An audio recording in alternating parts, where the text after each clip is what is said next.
সকাল সকাল একটা নতুন জামা প্যান্ট নিয়ে হাজির হয়ে গেছি। এইটা হচ্ছে একটা টি শার্ট আর ওই বক্সের মধ্যে আছে একটা প্যান্ট। তো এটা হচ্ছে আমার ছেলের জন্য বার করেছি আর কি, ওর বাবা এনে দিয়েছে।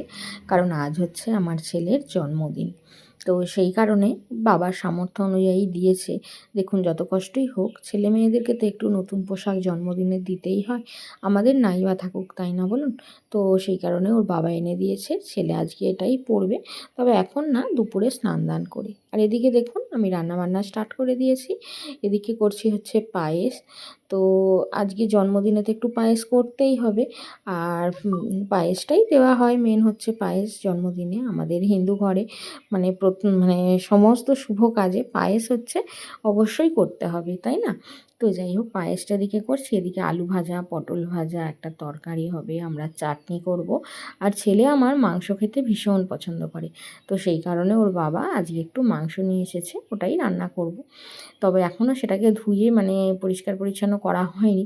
আগে এদিকটা করে নিই, তারপর মাংসে হাত দেবো। আর এদিকে দেখুন, কীরকম ঝমঝমিয়ে বৃষ্টি শুরু হয়ে গেছে। হঠাৎ হঠাৎ বর্ষা পড়ে গেল মনে হয়। দেখছি সকালের দিকে বেশ ভোরের দিকেও হয়েছিল, আবার এখন সকালেও হচ্ছে। আর এদিকে একটু মুগ ডাল করব, সেই কারণে মুগ ডালটা ভেজে নিচ্ছি। তো শাশুড়ি তো মাংস খায় না। ফ্রিজে মাছ আছে, বারবার বললাম যে মাছটা দিয়ে একটু করে দিই, কিন্তু উনি খেতে চাইলেন না। তো সেই কারণে উনি নিরামিষই খাবেন, আর ভাজাভুজি সব কিছু হচ্ছে। আর আমাদের জন্য মাংসটা করছি, আর একটু তাড়াহুড়ো করেই রান্নাটা করে নিচ্ছি। কারণ কি বলুন তো, হাজব্যান্ড তো কাজে যাবে, তো তার জন্য একটু ও খেয়ে যেতে পারবে। আর না হলে একটু বেলায় রান্না করলে ও সেই এসে রাত্রে খাবে, তখন একদম ঠান্ডা হয়ে যাবে সব কিছু। তো যাই হোক, সেই কারণে একটু এখন যেহেতু গ্রীষ্মের দিন, বেলাটাও অনেক বড়, 9:30টার মধ্যে সব রান্নাবান্না আমার কমপ্লিট হয়ে যাবে। তো সেই কারণেই তাড়াহুড়ো করে একটু বসিয়ে দিয়েছি। তো সব কিছুই হয়ে গেছে, শুধু এই চিকেনটা একটু করলেই হবে। আর হাজব্যান্ড ওদিকে স্নান করছে, তো স্নানটা করে নিক, আর আমারও এদিকে রান্নাটা হচ্ছে। কিন্তু আপনাদের সামনে এসে যে একটু কথা বলবো, দেখতে পাচ্ছেন আমার সেই সময়টুকুও নেই। তাড়াহুড়ো করছি তো, কারণ তার আবার টিফিন তৈরি আছে, টিফিন করব। ওদিকে ছেলেটা গেছে স্কুলে, সেও চলে আসবে, এসে সেও খিদের জ্বালায় অস্থির হয়ে যাবে। তো এইরকম 7-5 ব্যস্ততার মধ্যে একটু সামনে এসে কিন্তু কথা বলতে পারছি না। তো চলুন ঝটপট করে রান্নাটা করে নিই, করে তাকে আগে খেতে দিয়ে দিই, সে বেরিয়ে যাক, তারপর অন্য কিছু হবে। চিকেনটা না আজকে একটু কষাই করেছি, কারণ যেহেতু ডাল করেছি, মুগ ডাল, তো কষা করেছি। আমার হাজব্যান্ড আবার চিকেন একটু বেশ ঝোল, চিকেন বা মাটন যে কোনো কিছু একটু ঝোল মতো খেতে পছন্দ করে, আর আমার ছেলে আবার কষাটা পছন্দ করে। তো দেখুন, এখন দুপুরবেলা সমস্ত কাজকর্ম মিটিয়ে নিয়েছি, নিয়ে ছেলেটাকে বসিয়ে দিয়েছি। ওই যে নতুন জামা প্যান্টটা সকালে বের করেছিলাম, ওটাই পরেছে। তো এখন বসিয়ে দিয়েছি, এই যে একটু জন্মদিনের দিন একটু ছেলেটাকে আশীর্বাদ করি। সকাল সকাল কিন্তু ওর বাবাকে নমস্কার করে নিয়েছে, আর ওর বাবাও আশীর্বাদ করেছে, কিন্তু সেইভাবে বসিয়ে করেনি।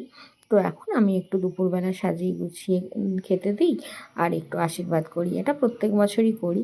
তবে আমার শাশুড়ি কিন্তু আমার ছেলেকে কোনোদিনও আশীর্বাদ করতে ওনাকে আজ অবধি দেখলাম না। তো মানুষকে কি বলে কিছু শেখানো যায় বলুন? যে বাড়ির যারা বড় আছে, জন্মদিনের দিন সবাইকে একটু আশীর্বাদ করা উচিত। তো সেটা উনি কোনো দিন করেন না, আর আমি কিছু বলিও না।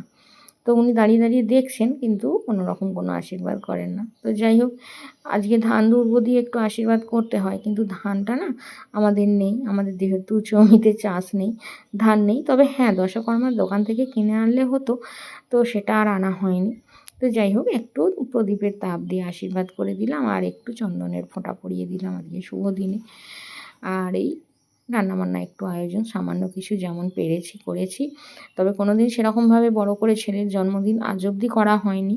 তবে ঈশ্বর যদি কোনো দিন সুযোগ দেন, তখন একটু করবার ইচ্ছা আছে।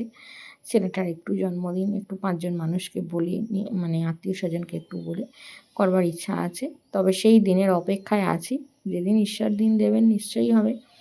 তো চলুন, এবার ছেলেটাকে পায়েস একটু খাইয়ে দিলাম, দিয়ে এবার একটু হাতটা ধুয়ে নিই, একটু শঙ্খধ্বনি করে নিই, নিলে তারপর ও খেয়ে খাওয়া দাওয়া স্টার্ট করবে। আর আমার ডিঙ্কাকেও বলেছি, জানেন তো, ও আসবে, এখনও পর্যন্ত আসেনি। এখন এই তো 1টা বাজে, ও হয়তো একটু পরে আসবে। তো ও আসলে তারপর ওকে আবার খাইয়ে দিতে হবে, কারণ ও না ছোটো মানুষ, একলা হাতে খেতে পারে না। তো একটু খাইয়ে দিলে ভালো হয় আর কি। ওর মা বলল যে, কাকিমা আপনি একটু খাইয়ে দেবেন, তাহলে ওকে পাঠাবো। আমি বললাম হ্যাঁ পাঠিও, ঠিক আছে, অসুবিধা কিছু নেই, আমি খাইয়ে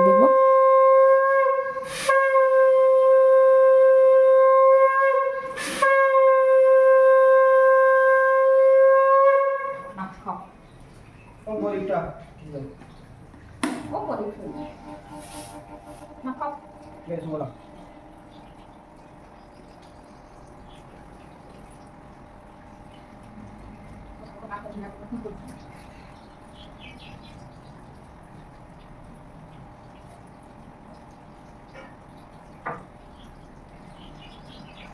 খাওয়া দাওয়া, মাজা ধোয়া, মোছামুছি সব কিছু কমপ্লিট হলো, কিন্তু মাথাটা আমার এখনও ওই গামছা জড়ানো ওইভাবেই আছে। তো এবার যাবো হচ্ছে ওপরে, ওখানে গিয়ে এবার একটু বসবো, রেস্ট করবো, জামা কাপড় মেলবো, টুকটুক কাজ আছে। এই যে পা মোছাটা গতকাল ধুয়েছিলাম, কিন্তু এই যে ভোরের দিকে বৃষ্টি হয়েছিল, ভিজে গিয়েছিলো, এখানেই দেওয়া ছিল, আর ওপরে নিয়ে যাওয়া হয়নি, আর ওপরে আমার যাওয়ার সময়ও হয়নি সকাল থেকে। তো এবার যাবো ওপরে। সকালে নাইটিগুলো মেলে দিয়ে এসেছিলাম, সেগুলোরও কী অবস্থা দেখাও হয়নি। তো এবার যাবো। সেই সকালে কাপড় জামাগুলো মেলে দিয়েছিলাম, তারপরে আবার বৃষ্টি হলো, হয়ে আবার কাপড় জামাগুলো ভিজেছিল। এখন দেখছি মনে হয় শুকিয়ে গেছে। তো এবার তুলে নিয়ে তারপরে এই ভিজেগুলো আবার মেলে দেবো। সকাল থেকে আসার তো সময়ই পেয়ে উঠিনি, কারণ হচ্ছে রান্নাবান্নার একটু চাপ থাকলে একটু সমস্যা হয়। তার উপরে রান্নাবান্না যদি একটু বেশি হয়, একটা দুটো পদ, তাহলে দেখবেন থালা বাসনও অনেকগুলো বেড়ে যায়। সেই সমস্ত ধোয়া মাজা, মোছামুছি, তারপরে এক বালতি যে কাচার ছিল সেগুলো সব কাচলাম। প্রত্যেক দিন যেহেতু ছেলেটা বিভিন্ন জায়গায় পড়তে যায়, হাজব্যান্ড কাজে যায়, সেই সমস্ত জিনিসপত্র সব থাকে, প্রতিদিনের না একটু কেচে দিলেও নয়। হ্যাঁ, বউ জামা কাপড় নেই যে অনেক কিছু আছে, সেগুলো পাল্টে পাল্টে পড়ে যাবে, আর সেই জন্য দিনের দিন কেচে দিই। হয়তো দুটো বা তিনটে থাকে, সেইগুলো হয়তো একদিন পরে গেল, আবার একদিন শুকিয়ে গেল, তারপরে আবার ওটা পরলো, এইভাবে অল্টারনেট করি পরে আর কি পোশাক আশাক। সত্যি কথা বলতে কি, পোশাক আশাকের মানে প্রচুর প্রাচুর্য আমাদের কিন্তু নেই, আমারও বা কি হাজব্যান্ড বা ছেলেরও। আমরা পছন্দ করি না প্রয়োজনের অপ্রয়োজনীয় জিনিসপত্র মানে কেনাটা। যতক্ষণ যা প্রয়োজন তখন সেটা কিনবো, এই হচ্ছে ঘটনা। তো চলো চটপট করে কাপড় জামাগুলো মেনে নিই। অনেকগুলো কথা আপনাদের সঙ্গে বলে নিলাম। আর সত্যি কথা বলতে কি, আমাদের এই ছাদে উঠলে না খুব ভালো লাগে, কারণ আমাদের বাড়ির সামনে দিয়ে যেহেতু পাকা রাস্তা আছে, তো সব সময় কোনো না কোনো গাড়ি ঘোড়া যানবাহন তো যাচ্ছেই।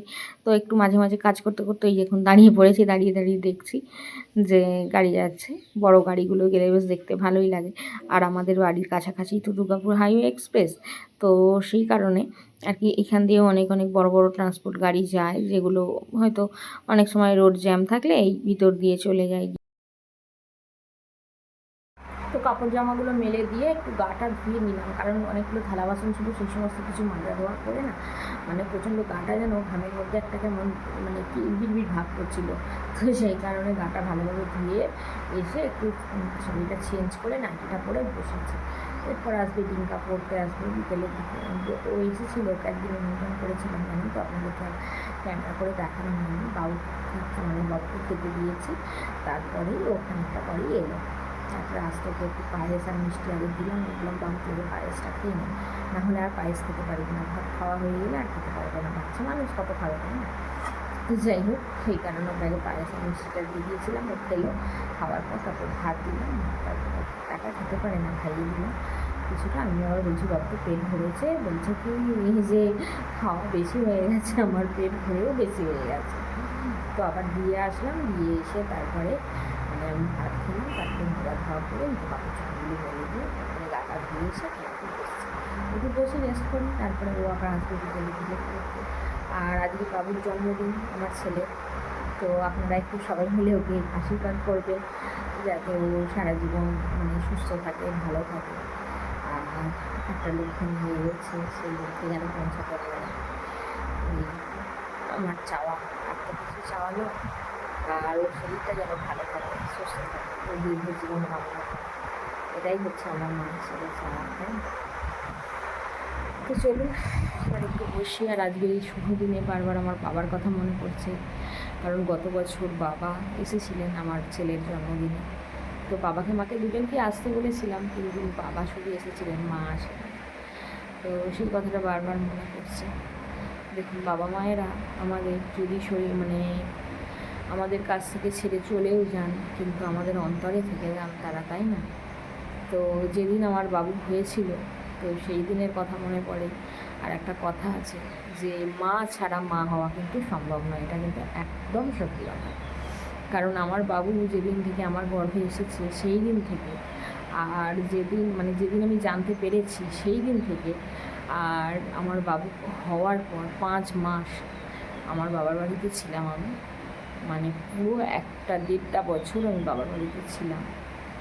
তো সেটাই আর কি বারবার মনে পড়ে যে মা সবটুকু করে দেওয়া, সবটা বাবা মা, মানে তারা ছাড়া আমরা অসম্পূর্ণ, তাই না? তো সেই সমস্ত দিনের কথাগুলো মনে পড়ে। তো যাই হোক, এই স্মৃতি নিয়েই চলতে হবে ওই জীবনে বাকিটা পথ, কারণ বাবা তো আর ফিরে আসবেন না।